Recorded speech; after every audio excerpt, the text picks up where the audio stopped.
So, what's up guys? This is Bay again with Global Video Support. At ngayong araw, medyo kakaiba tong vlog natin kasi nasa event ako na hindi ko alam kung nasan. Pero sabi nila, tipon-tipon daw ng mga tiga Pangasinan to. Parang anniversary ata nila. Naimbitahan lang ako ng kaibigan ko. Pero hindi ako sinabihan na formal pala ang suot. Ngayon ang suot ko, naka-hoodie lang ako, rubber shoes tsaka pants.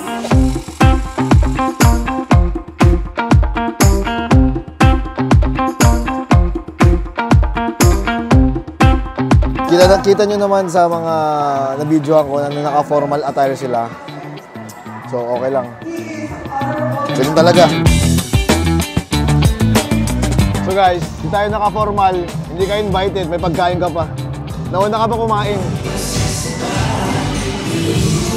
Bisita ka lang pero nagigisayaw ka, di ba?